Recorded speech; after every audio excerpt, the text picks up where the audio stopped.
Hello friends, welcome to knowledge centre.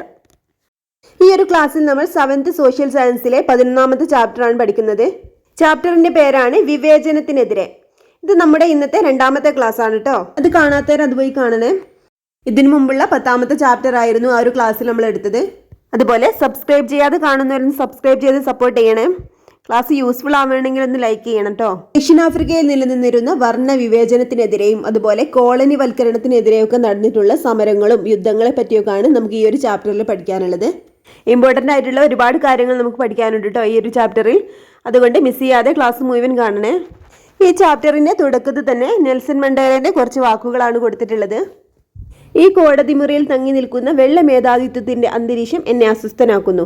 ഇതേ മേധാവിത്വം എൻ്റെ ജനങ്ങളിൽ ഏൽപ്പിച്ച മനുഷ്യവിരുദ്ധമായ ദുർനീതികൾ എന്നെ അസ്വസ്ഥനാക്കുന്നു. ഈ രാജ്യത്തെ പാർലമെന്റ് കാരണമാണ് ഞാൻ വോട്ടവകാശം ഇല്ലാത്തവനായി തീരുന്നത് എന്ന് ഞാൻ ഓർക്കുന്നു. ഞങ്ങൾക്കൊരു തുണ്ട് ഭൂമിയില്ല, എന്നിട്ടും ഞങ്ങൾ ദാരിദ്ര്യം കൊണ്ട് പൊറുതിമുട്ടുന്നിടത്തേക്ക് നിർബന്ധപൂർവ്വം ഞങ്ങളെ പറഞ്ഞുവിടുന്നു. അനേകം വർഷങ്ങളായി ഈ രാജ്യത്തെ അനീതികൾക്കും യാതനകൾക്കും കാരണമാകുന്ന അതേ വർണ്ണവിവേചനം നിഷ്പക്ഷമായ ഒരു വിചാരണ എനിക്ക് ലഭ്യമാക്കുമെന്ന് എങ്ങനെ ഉറപ്പിക്കാൻ കഴിയും? ഇത് നെൽസൺ മണ്ടേല പറഞ്ഞ കുറച്ച് വാക്കുകളാണ്. ഇത് ഇദ്ദേഹത്തിന് 1962 പ്രിറ്റോറിയ വിചാരണയെ പറ്റി ഇദ്ദേഹം പറഞ്ഞിട്ടുള്ളതാണ്. ആരായിരുന്നു നെൽസൺ മണ്ടേല എന്ന് നമുക്ക് നോക്കാം. വർണ്ണത്തിന്റെ പേരിൽ നൂറ്റാണ്ടുകളോളം അടിച്ചമർത്തൽ നേരിട്ട ദക്ഷിണാഫ്രിക്കൻ ജനതയുടെ മോചനത്തിനായി പോരാടിയ വ്യക്തിയാണ് നെൽസൺ മണ്ടേല. സ്വന്തം രാജ്യത്തിൻ്റെയും ജനങ്ങളുടെയും മോചനത്തിനു വേണ്ടി പ്രവർത്തിച്ചതിന് അദ്ദേഹത്തിന് 3 ദശാബ്ദത്തോളം ജയിൽവാസം അനുഭവിക്കേണ്ടി വന്നു. ദക്ഷിണാഫ്രിക്കൻ ജനത നേരിട്ട വിവേചനത്തെയും അടിച്ചമർത്തലിനെയും ഒക്കെ കുറിച്ച് കൂടുതൽ വിവരങ്ങൾ അറിയാൻ ഈ രാജ്യത്തിൻ്റെ പ്രത്യേകതകൾ നാം അറിയേണ്ടതുണ്ട്. ഇനി ഇവിടെ കൊടുത്തിട്ടുള്ളത് ലോക ഭൂപടമാണ്. ഇതിലെന്താണ് ദക്ഷിണാഫ്രിക്ക ഏത് വൻകരയിലാണ് സ്ഥിതി ചെയ്യുന്നതാണ്. നമുക്കറിയാം ആഫ്രിക്കൻ വൻകരയിലാണല്ലേ ദക്ഷിണാഫ്രിക്ക സ്ഥിതി ചെയ്യുന്നത്. അതെവിടെ കൊടുത്തിട്ടുണ്ട്. ഈ പിങ്ക് കളറിൽ ഷെയ്ഡ് ചെയ്തിട്ടുള്ളതാണ് ദക്ഷിണാഫ്രിക്ക. ദക്ഷിണാഫ്രിക്ക സ്ഥാനം, ഭൂപ്രകൃതി. ആഫ്രിക്കൻ വൻകരയുടെ തെക്കേ അറ്റത്ത് ഇന്ത്യൻ മഹാസമുദ്രവും അറ്റ്ലാന്റിക് സമുദ്രവുമായി അതിർത്തി പങ്കിടുന്ന രാജ്യമാണ് ദക്ഷിണാഫ്രിക്ക. വൈവിധ്യമാർന്ന ഭൂപ്രകൃതി സവിശേഷതകൾ ദക്ഷിണാഫ്രിക്കയുടെ പ്രത്യേകതയാണ്. അപ്പോൾ എവിടാണ്? ആഫ്രിക്കൻ വൻകരയുടെ തെക്കേ അറ്റത്ത് ഇന്ത്യൻ മഹാസമുദ്രവും അറ്റ്ലാന്റിക് സമുദ്രവുമായിട്ട് അതിർത്തി പങ്കിടുന്നൊരു രാജ്യമാണ് ദക്ഷിണാഫ്രിക്ക. അപ്പം എന്താണ് പറഞ്ഞിട്ടുള്ളത്? വൈവിധ്യമാർന്ന ഭൂപ്രകൃതി സവിശേഷതകൾ ദക്ഷിണാഫ്രിക്കയുടെ പ്രത്യേകതയാണ്. ഇനി എന്തൊക്കെ സവിശേഷതകളാണുള്ളത്? വിശാലമായ തീരപ്രദേശങ്ങൾ, വിസ്തൃതമായ സമതലങ്ങളും പീഠഭൂമികളും, ഉയർന്ന പർവ്വതനിരകൾ, വൻനദികൾ, അതുപോലെ വെള്ളച്ചാട്ടങ്ങൾ, വരണ്ട മരുപ്രദേശം തുടങ്ങിയവ ഈ രാജ്യത്തെ വ്യത്യസ്തമാക്കുന്നു. ഉൾനാടൻ കൃഷിഭൂമികളിലും ഖനികളിലും നിന്നുള്ള സമ്പത്ത്, കാലാവസ്ഥ, മനുഷ്യ സമ്പത്ത് ഇവ യൂറോപ്യരെ ദക്ഷിണാഫ്രിക്കയിലേക്ക് ആകർഷിച്ചു. അപ്പോൾ എന്തൊക്കെ കാര്യങ്ങളാണ്? ഈ ഒരു ഭൂപ്രകൃതി സവിശേഷതകളും അതുപോലെ ഉൾനാടൻ കൃഷിഭൂമികളും ഖനികളിൽ നിന്നുള്ള സമ്പത്തും അതുപോലെ കാലാവസ്ഥ, മനുഷ്യ സമ്പത്ത് ഇവയൊക്കെ യൂറോപ്യന്മാരെന്താണ് ദക്ഷിണാഫ്രിക്കയിലേക്ക് ആകർഷിച്ചു. ഇനി ഇവിടെ ഒരു ബോക്സ് കൊടുത്തിട്ടുള്ളതാണ് ശുഭപ്രതീക്ഷ മുനമ്പ്, കേപ്പ് ഓഫ് ഗുഡ് ഹോപ്പ്. എന്താണിത്? ആഫ്രിക്കൻ വൻകരയുടെ തെക്കേ അറ്റത്തായി അറ്റ്ലാന്റിക് സമുദ്ര തീരത്ത് സ്ഥിതി ചെയ്യുന്ന ഭൂപ്രദേശമാണ് ശുഭപ്രതീക്ഷ മുനമ്പ്. യൂറോപ്യർക്ക് അറ്റ്ലാന്റിക് മഹാസമുദ്രത്തിലൂടെ ആഫ്രിക്കൻ വൻകരയെ ചുറ്റി ഇന്ത്യൻ മഹാസമുദ്രത്തിൽ എത്തിയാലേ ഏഷ്യ വൻകരയിലെ ഇന്ത്യ ഉൾപ്പെടെയുള്ള രാജ്യങ്ങളിലേക്ക് എത്താൻ കഴിയുമായിരുന്നുള്ളൂ. ഏഷ്യയിലേക്ക് എത്താനുള്ള പ്രതീക്ഷ നൽകുന്നത് എന്ന അർത്ഥത്തിൽ ഇവിടം ശുഭപ്രതീക്ഷ മുനമ്പ് എന്ന പേരിൽ അറിയപ്പെടാൻ തുടങ്ങി. ആഫ്രിക്ക സ്ഥിതി ചെയ്ത് നമുക്കറിയാം ദക്ഷിണാഫ്രിക്കയുടെ തെക്കേ അറ്റത്താണല്ലേ. അതുപോലെ ഇന്ത്യൻ മഹാസമുദ്രവും അറ്റ്ലാന്റിക് സമുദ്രവുമായിട്ടൊക്കെ അതിർത്തി പങ്കിടുന്ന രാജ്യമാണ് ദക്ഷിണാഫ്രിക്ക. അപ്പോൾ എന്താണ് ശുഭപ്രതീക്ഷ മുനമ്പ്? എവിടെയാണ്? ആഫ്രിക്കൻ വനയുടെ തെക്കേ അറ്റത്തിനായിട്ട് അറ്റ്ലാന്റിക് സമുദ്ര തീരത്ത് സ്ഥിതി ചെയ്യുന്ന ഭൂപ്രദേശമാണെന്ത്? ശുഭപ്രതീക്ഷ മുനമ്പ്. അറ്റ്ലാന്റിക് സമുദ്ര തീരത്ത് സ്ഥിതി ചെയ്യുന്ന ഭൂപ്രദേശമാണിത്. യൂറോപ്യർക്ക് അറ്റ്ലാന്റിക് മഹാസമുദ്രത്തിലൂടെ ആഫ്രിക്കൻ വൻകരയെ ചുറ്റി ഇന്ത്യൻ മഹാസമുദ്രത്തിൽ എത്തിയാൽ മാത്രമേ എന്താണ് ഏഷ്യ വൻകരയിലെ ഇന്ത്യ ഉൾപ്പെടെയുള്ള രാജ്യങ്ങളിലേക്ക് എത്താൻ കഴിയുമായിരുന്നു. അപ്പോൾ ഈ ഒരു ഏഷ്യയിലേക്ക് എത്താനുള്ള പ്രതീക്ഷ നൽകുന്നത് എന്നതിൻ്റെ അർത്ഥത്തിലാണ് ഇവിടം ശുഭപ്രതീക്ഷ മുനമ്പ് എന്ന പേരിൽ അറിയപ്പെടാൻ തുടങ്ങിയത്. അപ്പോൾ ഇതിൻ്റെ ഒരു സ്ഥാനമൊക്കെ ഒന്ന് നോട്ട് ചെയ്യട്ടോ. എവിടെയാണ്? ആഫ്രിക്കൻ വൻകരയുടെ തെക്കേ അറ്റത്തായി അറ്റ്ലാന്റിക് സമുദ്ര തീരത്താണ് ശുഭപ്രതീക്ഷ മുനമ്പ്. ഇനി ദക്ഷിണാഫ്രിക്കയിലെ കോളനി വൽക്കരണത്തെ പറ്റിയാണ് ഇനി നമുക്ക് പഠിക്കാനുള്ളത്. സാൻ ഗോസോ തുടങ്ങിയ ജനവിഭാഗങ്ങളായിരുന്നു ദക്ഷിണാഫ്രിക്കയിലെ ആദിമ നിവാസികൾ. അപ്പോൾ സാൻ ഗോസോ തുടങ്ങിയ ജനവിഭാഗങ്ങളായിരുന്നു ദക്ഷിണാഫ്രിക്കയിൽ ആദ്യം ജീവിച്ചിരുന്നവർ. ആഫ്രിക്കയുടെ മറ്റു പ്രദേശങ്ങളിൽ നിന്ന് എത്തിയ ഗോത്രവിഭാഗക്കാരായിരുന്നു ആദ്യമായി ഇവിടേക്ക് കുടിയേറ്റം നടത്തിയത്. 15-ാം നൂറ്റാണ്ടിൻ്റെ അവസാനത്തോടെ യൂറോപ്യർ ദക്ഷിണാഫ്രിക്കയിൽ എത്താൻ തുടങ്ങി. അപ്പം എന്താണ് പറഞ്ഞിട്ടുള്ളത്? സാൻ, ഗോസോ തുടങ്ങിയ ജനവിഭാഗങ്ങളായിരുന്നു ദക്ഷിണാഫ്രിക്കയിലെ ആദിമ നിവാസികൾ.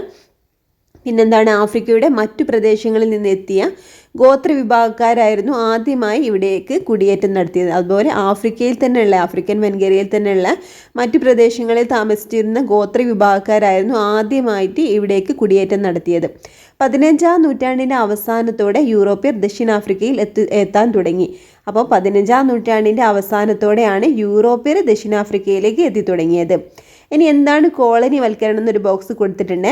ഒരു രാജ്യം മറ്റൊരു പ്രദേശത്തിൻ്റെയും അവിടുത്തെ ജനങ്ങളുടെയും മേൽ അധികാരം സ്ഥാപിച്ച് രാഷ്ട്രീയവും സാമൂഹികവും സാമ്പത്തികവും സാംസ്കാരികവുമായ നിയന്ത്രണത്തിൽ കൊണ്ടുവരുന്നതിനെയാണ് കോളനി വൽക്കരണം എന്ന് പറയുന്നത്. അപ്പം എന്താണ്? ഒരു രാജ്യം മറ്റൊരു പ്രദേശത്തിൻ്റെയും അവിടുത്തെ ജനങ്ങളുടെയും മേൽ അധികാരം സ്ഥാപിച്ച് രാഷ്ട്രീയവും സാമൂഹികവും സാമ്പത്തികവും സാംസ്കാരികവുമായ നിയന്ത്രണത്തിൽ കൊണ്ടുവരുന്നതിനാണ് കോളനി വൽക്കരണം എന്ന് പറയുന്നത്.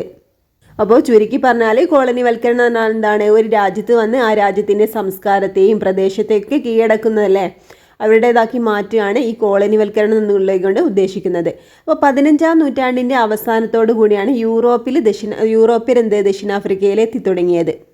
17-ാം നൂറ്റാണ്ടോടുകൂടി ദക്ഷിണാഫ്രിക്കയിൽ ഡച്ച് സ്വാധീനം ശക്തമാവുകയും കേപ്പ് ടൗൺ എന്ന പ്രദേശം അവരുടെ പ്രധാന കോളനിയായി മാറുകയും ചെയ്തു. അപ്പോൾ 17-ാം നൂറ്റാണ്ടോടെ ദക്ഷിണാഫ്രിക്കയിൽ ഡച്ചുകാർ സ്വാധീനം ചെലുത്തി കേപ്പ് ടൗൺ എന്ന പ്രദേശം അവരുടെ കോളനിയാക്കി മാറ്റുകയും ചെയ്തു.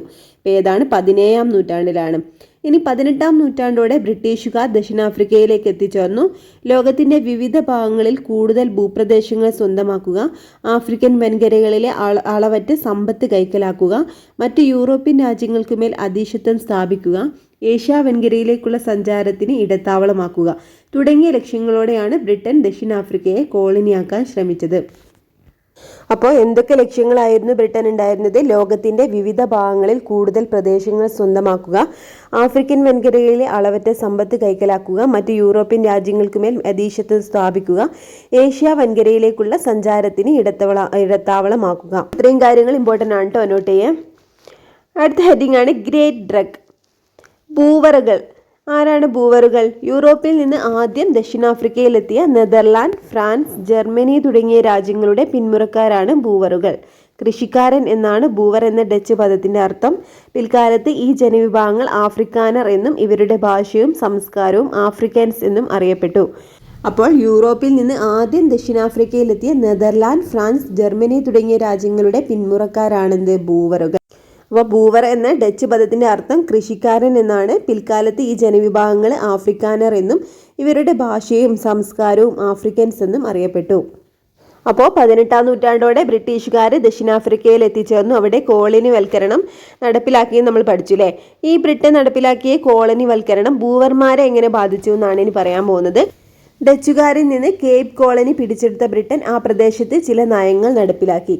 17-ാം നൂറ്റാണ്ടോടുകൂടി ഡച്ചുകാരുടെ സ്വാധീനം ദക്ഷിണാഫ്രിക്കയിൽ ശക്തമാവുകയും അതുപോലെ തന്നെ അവിടുത്തെ കേപ്പ് ടൗൺ എന്ന പ്രദേശം അവർ കോളനിയാക്കി മാറ്റുകയും ചെയ്തു നമ്മൾ പറഞ്ഞു അല്ലേ.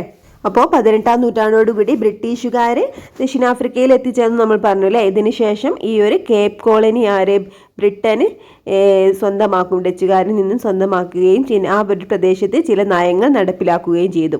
എന്തൊക്കെ നയങ്ങളായിരുന്നു? ഡച്ച് ഭാഷയ്ക്ക് ഉപരോധം ഏർപ്പെടുത്തി ഇംഗ്ലീഷ് കേപ്പ് കോളനിയിലെ ഒരു ഏക ഭാഷയാക്കി. ഡച്ചുകാരിൽ നിന്നും കേപ്പ് കോളനി പിടിച്ചെടുത്ത ബ്രിട്ടന് എന്തൊക്കെ നയങ്ങളാണ് നടപ്പിലാക്കിയത്? ഡച്ച് ഭാഷയ്ക്ക് ഉപരോധം ഏർപ്പെടുത്തി ഇംഗ്ലീഷ് കേപ്പ് കോളനിയിലെ ഏക ഭാഷയാക്കി. ഇനി 19-ാം നൂറ്റാണ്ടിൻ്റെ പകുതിയോടെ ബ്രിട്ടൻ തങ്ങളുടെ കോളനികളിൽ അടിമത്തം നിരോധിച്ചു. അടിമകളെ പ്രയോജനപ്പെടുത്തി കൃഷി നടത്തിയിരുന്ന ബൂവറുകൾ അത് പ്രതികൂലമായി ബാധിച്ചു ബൂവറുകളെ. അപ്പം എന്താ പറഞ്ഞിട്ടുള്ളത്? 19-ാം നൂറ്റാണ്ടിൽ പകുതിയോടെ ബ്രിട്ടൻ തങ്ങളുടെ കോളനികളിൽ അടിമത്തം നിരോധിച്ചു.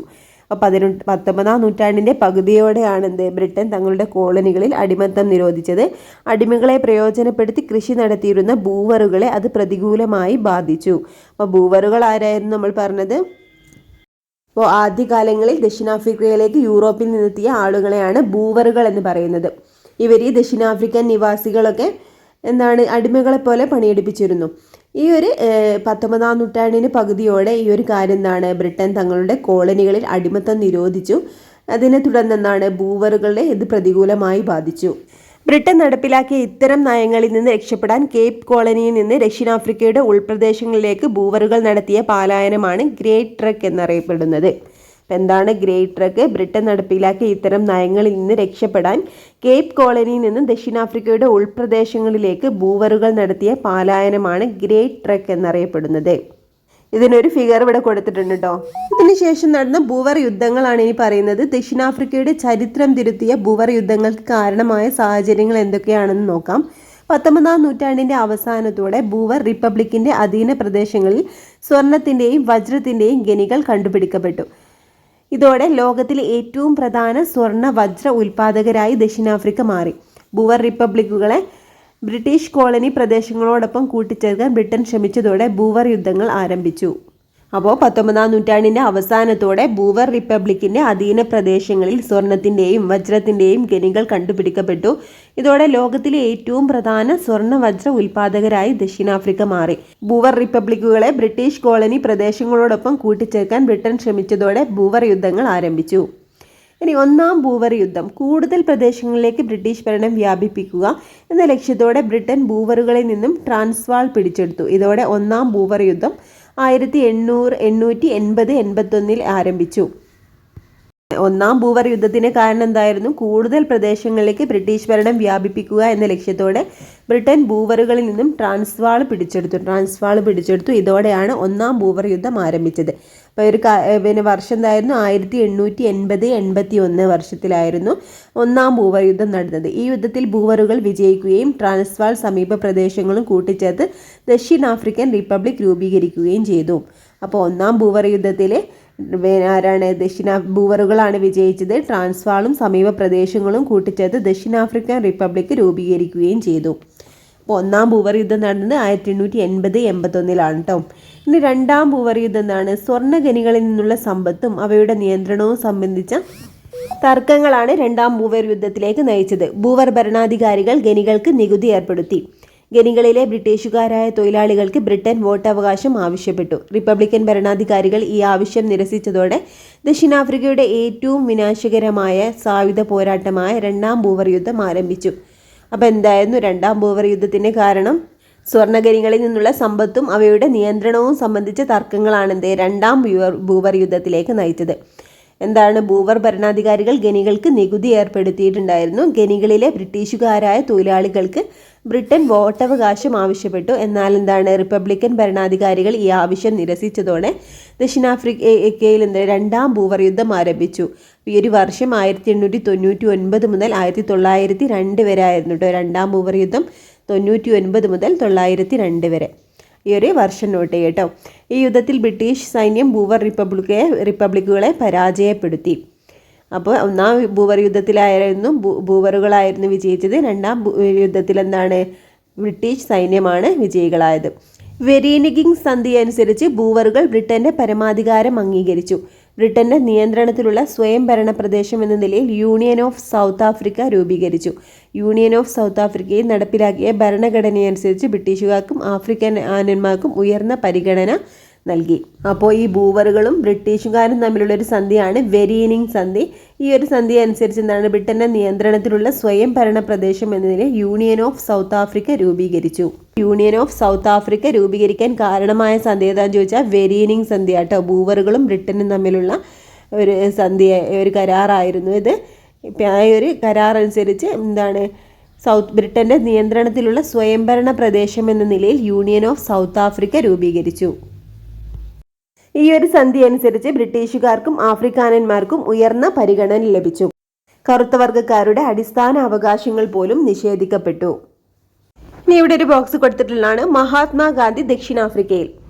ഗാന്ധിയുടെ എൻ്റെ സത്യാന്വേഷണ പരീക്ഷണ കഥ എന്നുള്ള ആത്മകഥയിൽ നിന്ന് എടുത്തൊരു ഭാഗമാണ്. മറ്റൊരു ഉദ്യോഗസ്ഥൻ എൻ്റെ അടുത്ത് വന്ന് പറഞ്ഞു, വരൂ നിങ്ങൾ മുന്നിലെ കമ്പാർട്ട്മെന്റിലേക്ക് പോകണം.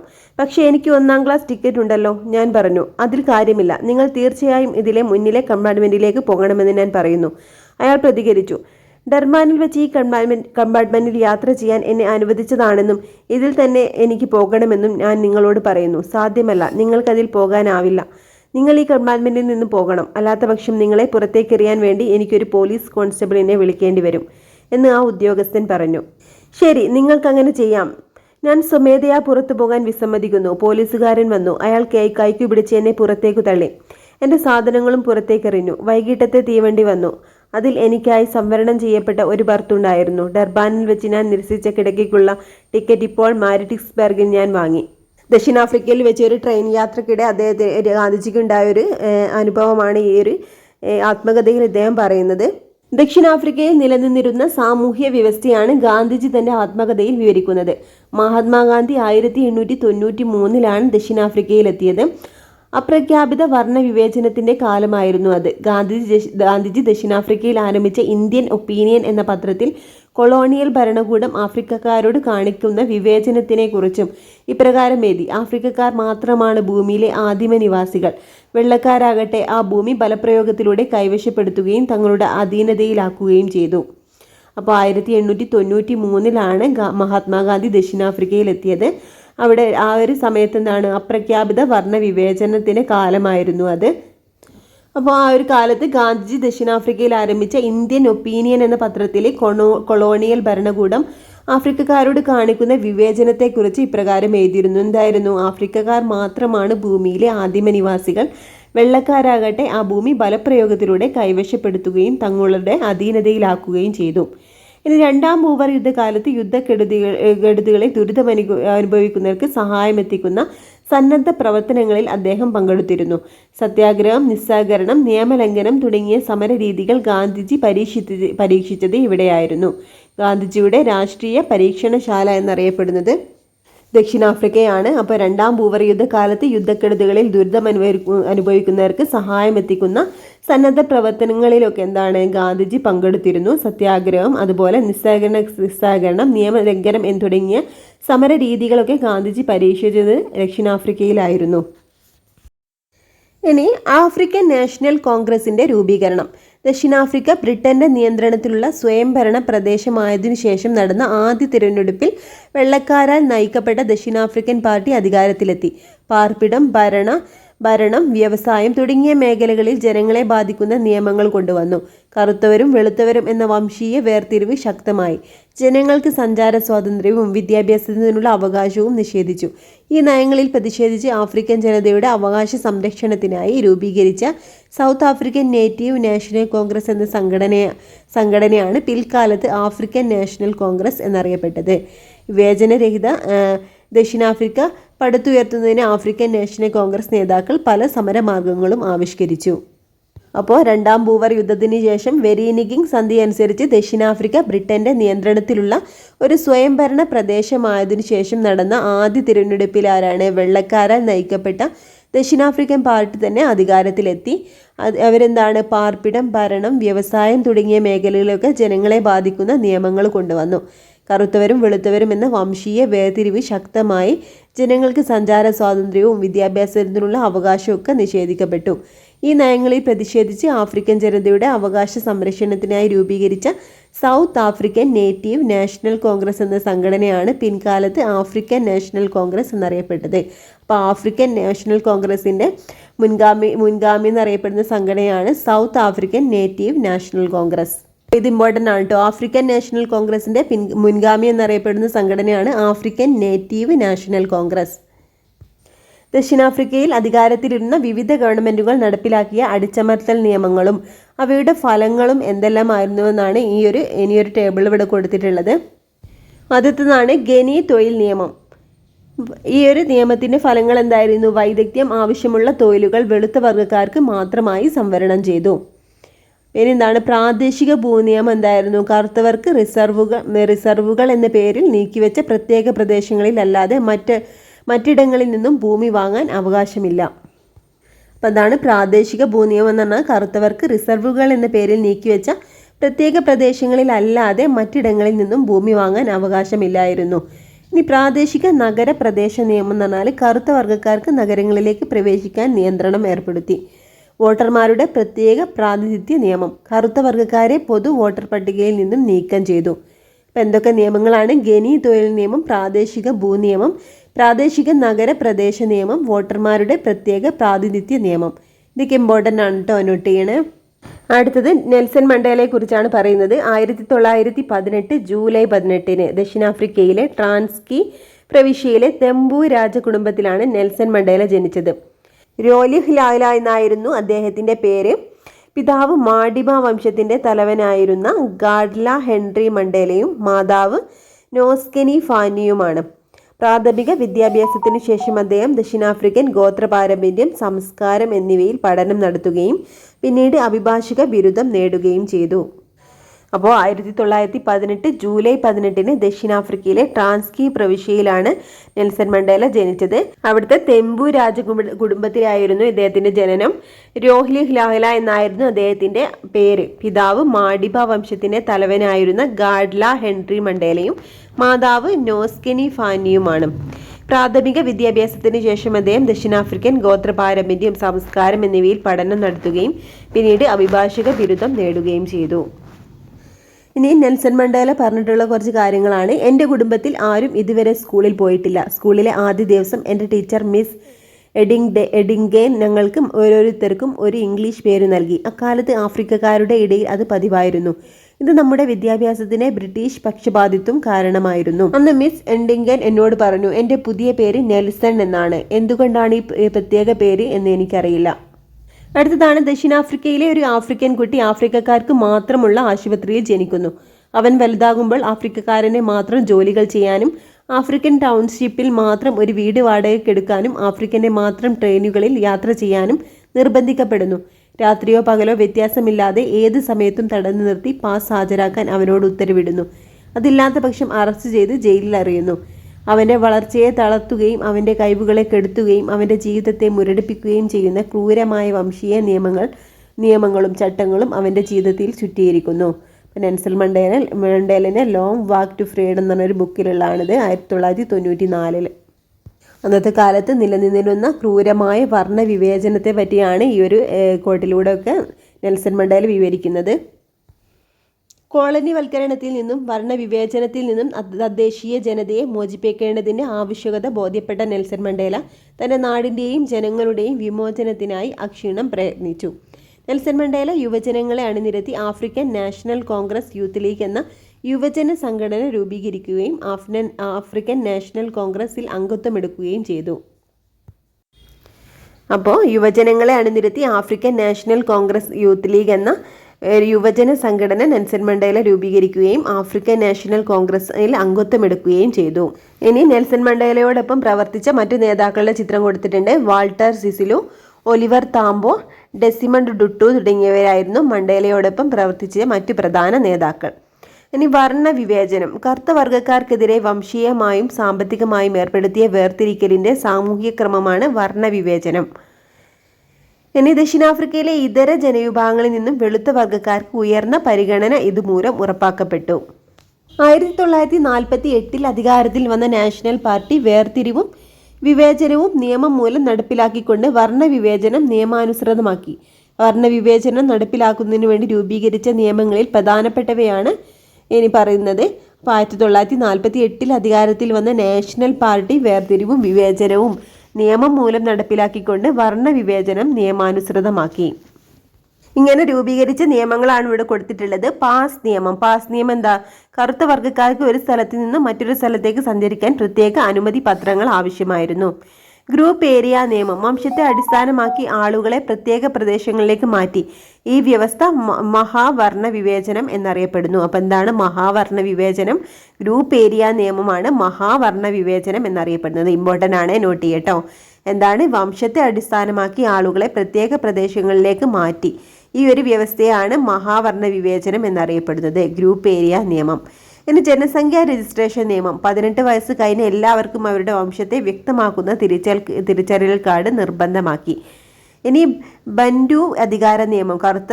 കറുത്തവർ പ്രത്യേക സ്വയംഭരണ പ്രദേശങ്ങളിലെ പൗരരായി മാറുകയും അവർക്ക് ദക്ഷിണാഫ്രിക്കൻ പൗരത്വം നഷ്ടമാവുകയും ചെയ്യും. അതാണ് ബൻഡു അധികാര നിയമം എന്ന് പറഞ്ഞാൽ. കറുത്തവർ പ്രത്യേക സ്വയംഭരണ പ്രദേശങ്ങളിലെ പൗരരായി മാറുകയും അവർക്ക് ദക്ഷിണാഫ്രിക്കൻ പൗരത്വം നഷ്ടമാവുകയും ചെയ്തു. ഇനി പ്രത്യേക സൗകര്യ സംവരണ നിയമം. ഇതെന്താണ്? മൈതാനങ്ങൾ, ബീച്ചുകൾ, ബസ്, ആശുപത്രി, സ്കൂളുകൾ, പാർക്ക് തുടങ്ങിയ പൊതു ഇടങ്ങളിൽ സൂചനാ ഫലകങ്ങൾ സ്ഥാപിച്ചു. പ്രത്യേക സൗകര്യ സംവരണ നിയമം എന്ന് പറഞ്ഞാൽ മൈതാനങ്ങൾ, ബീച്ചുകൾ, ബസ്, ആശുപത്രി, സ്കൂളുകൾ, പാർക്ക് തുടങ്ങിയ പൊതു ഇടങ്ങളിൽ സൂചനാ ഫലങ്ങൾ സ്ഥാപിച്ചു. അപ്പോൾ എന്തൊക്കെ നിയമങ്ങളാണ് നടപ്പിലാക്കിയത്? പാസ് നിയമം, ഗ്രൂപ്പ് ഏരിയ നിയമം, ജനസംഖ്യാ രജിസ്ട്രേഷൻ നിയമം, ബെൻഡു അധികാര നിയമം, പ്രത്യേക സൗകര്യ സംവരണ നിയമം. ഈ പ്രത്യേക സൗകര്യ സംവരണ നിയമവുമായി ബന്ധപ്പെട്ട് ദക്ഷിണാഫ്രിക്കയിൽ സ്ഥാപിക്കപ്പെട്ടിരുന്ന ചില മുന്നറിയിപ്പ് ബോർഡുകളാണ് ഇവിടെ കൊടുത്തിട്ടുള്ളത്. വെള്ളക്കാരില്ലാത്ത പുരുഷന്മാർക്ക് മാത്രം പ്രവേശനം, യൂറോപ്യൻ കുട്ടികൾക്ക് മാത്രമുള്ള കളിസ്ഥലം, വെളുത്ത വർഗ്ഗക്കാർക്ക് മാത്രം പ്രവേശനം, ഈ പൊതുസ്ഥലവും സൗകര്യങ്ങളും വെളുത്ത വർഗ്ഗക്കാർക്ക് മാത്രമായി പരിമിതപ്പെടുത്തിയിരിക്കുന്നു.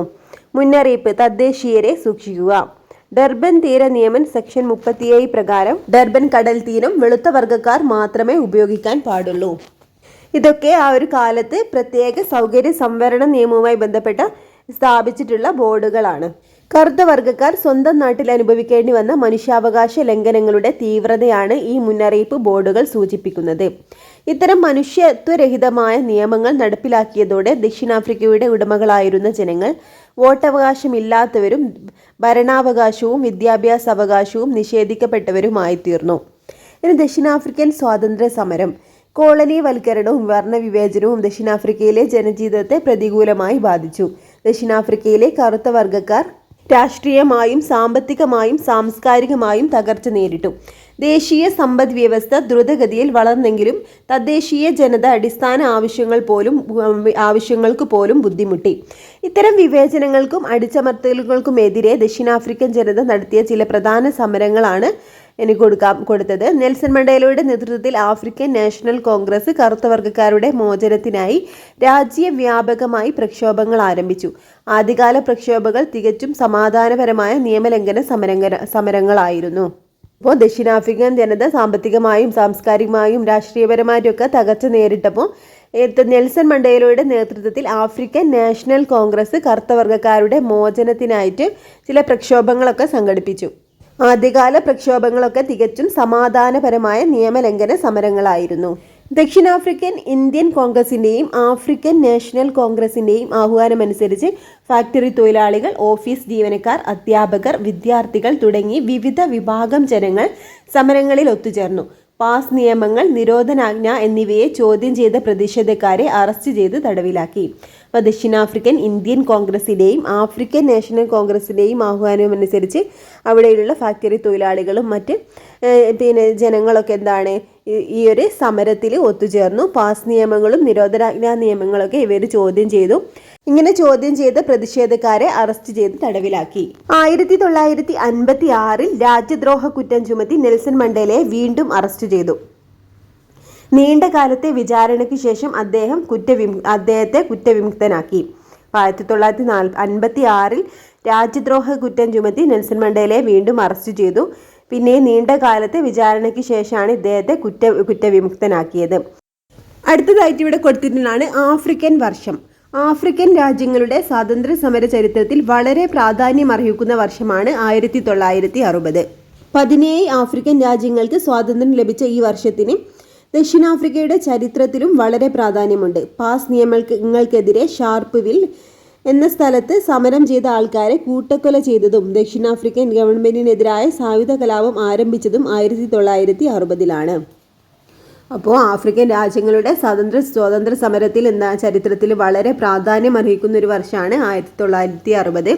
17 ആഫ്രിക്കൻ രാജ്യങ്ങൾക്ക് സ്വാതന്ത്ര്യം ലഭിച്ചിട്ടുണ്ട് ഈ ഒരു വർഷം. പിന്നെന്താണ് പാസ് നിയമങ്ങൾക്കെതിരെ ഷാർപ്പ്വിൽ എന്ന സ്ഥലത്ത് സമരം ചെയ്ത ആൾക്കാരെ കൂട്ടക്കൊല ചെയ്തതും ഈ ഒരു വർഷം തന്നെയാണ്. ദക്ഷിണാഫ്രിക്കൻ ഗവൺമെന്റിനെതിരായ സായുധ കലാപം ആരംഭിച്ചതും 1960-ലാണ്. വോട്ടവകാശം, വർണ്ണവിവേചനം ഇല്ലാത്ത ഭരണഘടന, പാസ് നിയമങ്ങൾ പിൻവലിക്കൽ എന്നീ ആവശ്യങ്ങൾ ഉന്നയിച്ച് വീട്ടിലിരുപ്പ് എന്ന പുതിയ സമരരീതി സംഘടിപ്പിക്കപ്പെട്ടു. ആഫ്രിക്കൻ നാഷണൽ കോൺഗ്രസും ദക്ഷിണാഫ്രിക്കൻ ഇന്ത്യൻ കോൺഗ്രസുമാണ് ഈ സമരത്തിന് നേതൃത്വം നൽകിയത്. തദ്ദേശീയരും ഇന്ത്യക്കാരുമായ തൊഴിലാളികൾ ഈ സമരത്തിൽ പങ്കെടുത്തു. രാജ്യത്തെ ഫാക്ടറികൾ, തുണിമില്ലുകൾ, വിദ്യാലയങ്ങൾ ഇവയെല്ലാം അടഞ്ഞുകിടന്നു. അപ്പോൾ വോട്ടവകാശം, വർണ്ണവിവേചനമില്ലാത്ത ഭരണഘടന, പാസ് നിയമങ്ങൾ പിൻവലിക്കൽ എന്നീ ആവശ്യങ്ങളൊക്കെ ഉന്നയിച്ചുകൊണ്ട് വീട്ടിലിരുപ്പ് അല്ലെങ്കിൽ സ്റ്റേ അറ്റ് ഹോം എന്നൊരു പുതിയ സമരരീതി അവിടെ സംഘടിപ്പിക്കപ്പെട്ടു. ആഫ്രിക്കൻ നാഷണൽ കോൺഗ്രസും ദക്ഷിണാഫ്രിക്കൻ ഇന്ത്യൻ കോൺഗ്രസുമാണ് ഈ ഒരു സമരത്തിന് നേതൃത്വം നൽകിയത്.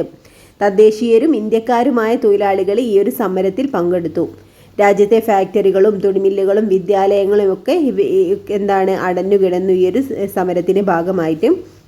ഈ പണിമുടക്ക് വർണ്ണവിവേചന വിരുദ്ധ പ്രസ്ഥാനത്തിന്റെ ഐക്യവും ശക്തിയും വെളിപ്പെടുത്തി. ദക്ഷിണാഫ്രിക്കൻ സ്വാതന്ത്ര്യ സമര ചരിത്രത്തിലെ സുപ്രധാന സമരമായിരുന്നു വീട്ടിലിരുപ്പ് സമരം.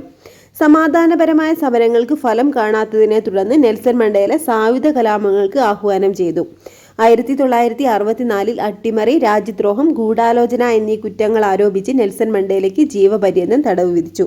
റോബർട്ട് ദ്വീപിലും പോൾസ്മൂർ ജയിലിലുമായി തുടർച്ചയായി 26 വർഷം കഠിനമായ ജയിൽ ശിക്ഷ അനുഭവിക്കേണ്ടി വന്നു. ലോകരാഷ്ട്രങ്ങൾ ദക്ഷിണാഫ്രിക്കക്കെതിരെ ഉപരോധം ഏർപ്പെടുത്തി.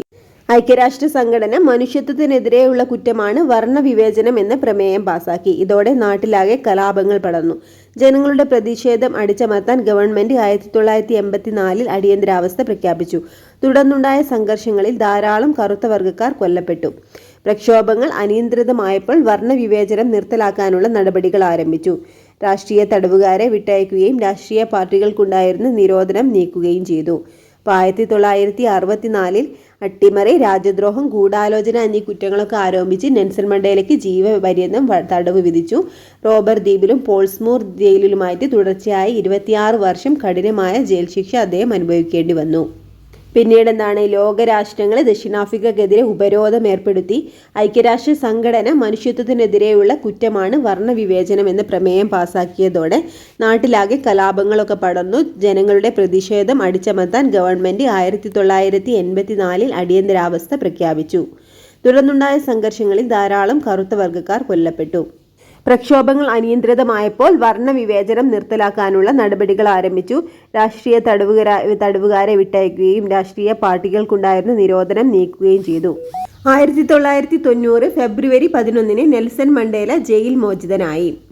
ഇനി 1991 വർണ്ണവിവേചന നയം പിൻവലിക്കപ്പെട്ടു. 94 നടന്ന ആദ്യത്തെ ജനകീയ തെരഞ്ഞെടുപ്പിൽ ആഫ്രിക്കൻ നാഷണൽ കോൺഗ്രസ് ഭൂരിപക്ഷം നേടുകയും നെൽസൺ മണ്ടേല സ്വാതന്ത്ര്യ ജനാധിപത്യ ദക്ഷിണാഫ്രിക്കയുടെ ആദ്യത്തെ കറുത്ത വർഗ്ഗക്കാരനായ പ്രസിഡന്റായിട്ട് തിരഞ്ഞെടുക്കപ്പെടുകയും ചെയ്തു. എന്താണ് പറഞ്ഞിട്ടുള്ളത്? പ്രക്ഷോഭങ്ങളൊക്കെ അനിയന്ത്രിതമായപ്പോൾ വർണ്ണവിവേചനം നിർത്തലാക്കാനുള്ള നടപടികൾ ആരംഭിച്ചു.